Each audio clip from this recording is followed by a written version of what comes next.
This video is going to go over adding with decimals. So the first things we want to do are line up our decimals. Then we want to add any zeros as placeholders. So if there's anywhere that there are not the same amount of digits, we want to add those zeros to just show that there would be a zero there, right? If I have $4, I could write that I have 4 or 4.00, $4. Then we want to add from right to left and regroup, and then our decimal goes straight down. So it is really important that we keep everything lined up. If you need graph paper, that's a great strategy to use. Keeping everything spaced up and lined up is really important. So that's the biggest mistake I see, is that people start like slanting their numbers and don't keep them lined up. So if we start here, we have 67.3. So here is my decimal. So this 5 should come under this 7. So I should have my 5 right under the 7. The 7 is under the tens place. And then I have 14 hundredths. So the 1 goes under the 3 and the 4 goes into the hundredths place. So on this one up here, 67 3/10, we don't have any hundredths. This is like $67.30. We have 3 dimes and no pennies.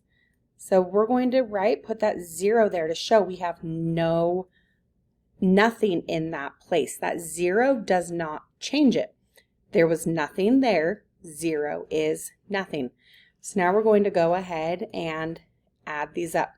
So you can see, right, everything is very neatly lined up. They're not slanted. Each thing has its own very distinct place. So we start over here on the right. 0 plus 4 is 4. 3 plus 1 is 4. Then my decimal comes straight down.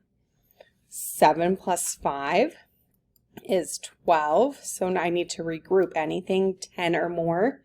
We take that up to the next place. That tens place goes up. The ones goes down. So 6 plus 1 is 7. 7 plus 7 is 14. When we get to that end, we can bring everything down. So 67 3/10 plus 75 14 hundredths is 142 44 hundredths. So let's go ahead and try one more of those. So again, we want to line up our decimals. So if I'm looking at this one here, I notice it does not have a decimal. That means the decimal's at the end of it.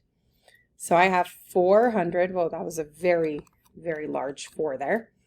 478, and my decimal's at the end. I'm just going to put that there to help remind me.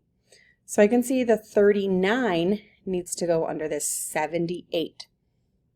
So 39, and then there's my decimal, and then we've got 48 hundredths. Now, if this is $478, we need to put these 0 placeholders to say we don't have any change. We don't have any dimes. We don't have any pennies. Everything is lined up 1 digit by 1 digit. So we're going to add, start over here on the right. So 0 plus 8 is 8. 0 plus 4 is 4. Bringing my decimal down. 8 plus 9, 17, so the 1 goes up, 7 goes down. So I can see here 3 and 7 is 10, so I always want to do those compatible numbers first.